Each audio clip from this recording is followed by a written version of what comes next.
युद्ध में ईरान, चीन, रूस का अजेय ट्रायंगल बन गया है। रूस ईरान को सैटेलाइट सर्विलांस से सिग्नल दे रहा है। चीन ईरान को विस्फोटक मिसाइलों से लैस कर रहा है। ईरान दो सुपर पावर के बैकअप से ट्रंप फोर्स को दहला रहा है।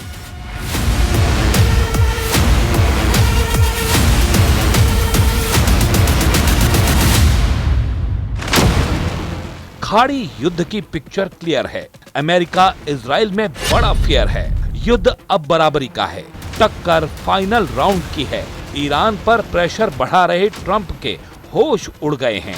अमेरिका से एनकाउंटर में रेवोल्यूशनरी लड़ाके बहुत भारी पड़ रहे हैं। ईरान ने ट्रंप सपोर्टर देशों की धज्जियां उड़ानी शुरू कर दी हैं। ईरान की ड्रोन और मिसाइल की मार खाड़ी देशों से झेली नहीं जा रही, क्योंकि ईरान हर दिन हमलों की डोज बढ़ाता जा रहा है।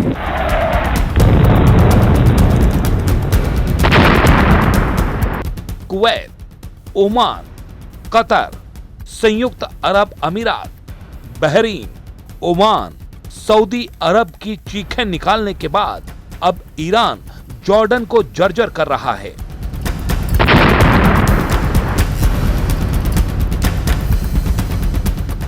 जॉर्डन के मुफाक साल्टी एयरबेस को ईरान लगातार क्यों बमबारी कर दहला रहा है, ये भी जान लीजिए।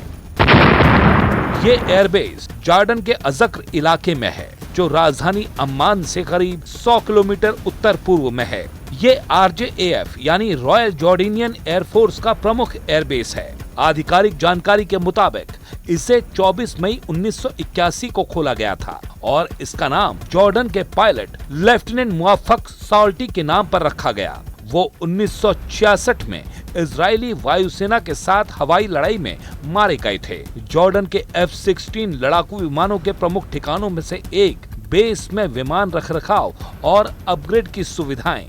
अमेरिकी कांग्रेस के रिसर्च के मुताबिक जॉर्डन के इस एयरबेस से अमेरिका अपने सैन्य अभियानों में सहायता लेता है। यहां अमेरिकी ड्रोन और लड़ाकू विमानों की मौजूदगी के भी दावे किए जाते रहे हैं। रॉयटर्स की 2026 की रिपोर्ट में भी इस एयरबेस को अमेरिकी क्षेत्रीय सैन्य ढांचे का हिस्सा बताया गया।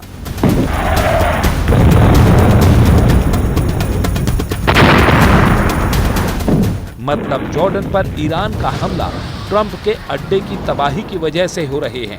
इतना ही नहीं, ईरान ने ट्रंप फोर्स को परास्त करने के लिए चाइनीज किलर को वॉर जोन में जल्द तैनाती के सिग्नल दिए हैं। इसकी वजह ट्रंप नेतन्याहू की मीटिंग में लिए गए फैसले हैं। व्हाइट हाउस में नेतन्याहू ट्रंप ने ईरान पर फाइनल असॉल्ट का फैसला लिया है।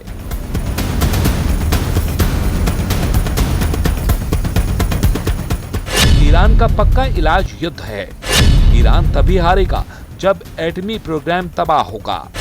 ईरान से जीतना है तो मुस्तबा को हटाना होगा।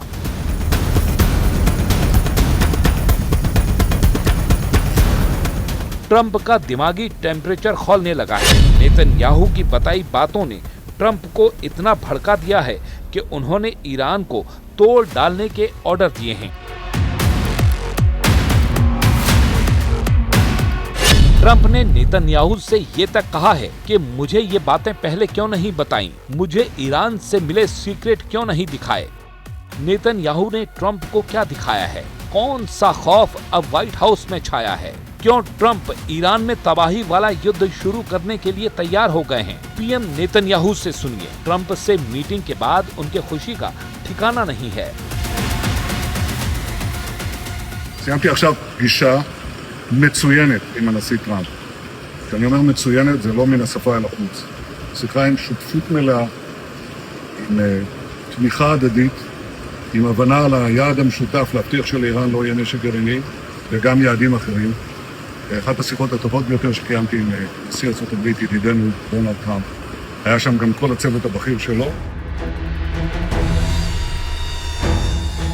चैनल 12 के मुताबिक नेतन्याहू ने ट्रंप से उन ठिकानों पर फिर से हमला करने के लिए कहा है जिससे मुस्तबा की सरकार ढह जाए। ईरान में तख्ता पलट का चांस देखकर ट्रंप फिर से फुल फॉर्म में हमले के लिए तैयार हुए हैं। जबकि नेतन्याहू से मिलने से पहले ट्रंप ईरान से डील का दावा कर रहे थे। उन्होंने ईरान से बहुत अच्छी बातें करने का दावा किया था, लेकिन अब फिर से ट्रंप बमबारी वाला सीन खाड़ी में दिखाने लगे हैं। अमेरिकी सेंट्रल कमांड कह ढाने लगी है।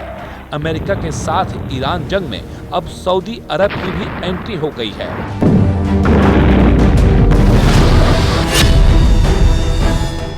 सऊदी अरब ने अमेरिका के साथ मिलकर इराक में ईरान समर्थक पॉपुलर मोबिलाइजेशन फोर्स के लड़ाकों के ठिकानों पर हमले किए हैं। न्यूज एजेंसी रॉयटर्स के मुताबिक संयुक्त हमलों में 20 लड़ाकों की मौत हो गई है, जबकि 32 घायल हुए हैं। अमेरिकी सेना के मुताबिक पीएमएफ के अड्डों से अमेरिकी सैनिकों और सऊदी अरब के एनर्जी सेंटर पर हमलों की तैयारी की जा रही थी।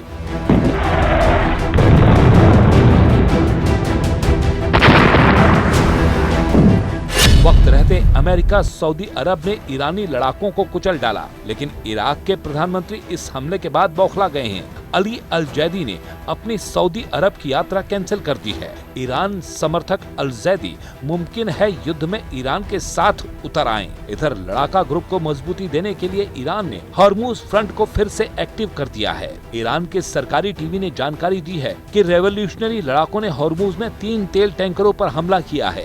IRGC कमांडर इब्राहिम जुल्फिकार ने धमकी दी है कि अब हॉर्मुज से दुश्मनों के जहाजों की आवाजाही पूरी तरह बंद कर दी गई है।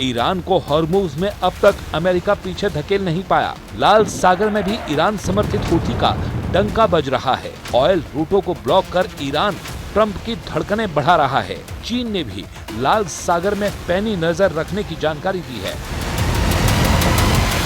中方密切关注红海局势发展，认为地区各国的主权安全都应当得到尊重，国际航道的安全畅通应当共同守护。中方呼吁相关各方继续通过对话协商，妥善化解矛盾分歧，推动红海局势降温。 चीन भले ही शांति वार्ता की दुहाई दे रहा है, मगर उसका प्लान ट्रंप को खाड़ी में झटका देने का है। ईरान को चीन से नई मिसाइल सप्लाई की जाने वाली है। ये एयर डिफेंस मिसाइल हैं, जो ईरान ने अमेरिका और इजराइल के हवाई टारगेट के खिलाफ चीन से खरीदी हैं। 400 मिसाइलों और लॉन्चर्स का ये सौदा इमरजेंसी में किया गया है और अब ये ईरान पहुंच रही हैं। सूत्रों के मुताबिक चीन और ईरान डिलीवरी के लिए जमीनी रास्तों का इस्तेमाल कर सकते हैं। दोनों पक्षों के बीच बने प्लान के तहत शुरुआत में डिलीवरी पश्चिमी चीन के उर्मुकी से हवाई मार्ग से होगी और फिर पाकिस्तान होते हुए मिसाइलें ईरान तक पहुंचाई जाएंगी।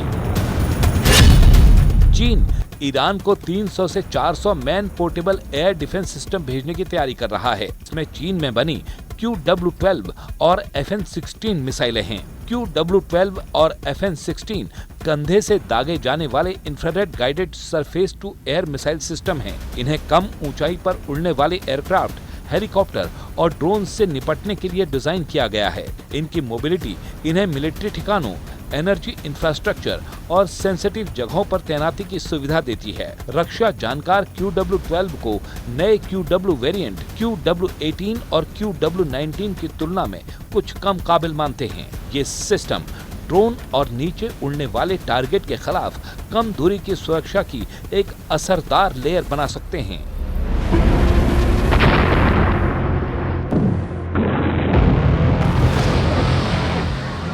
ईरान को एहसास है कि अमेरिका युद्ध से पीछे हटने वाला नहीं है।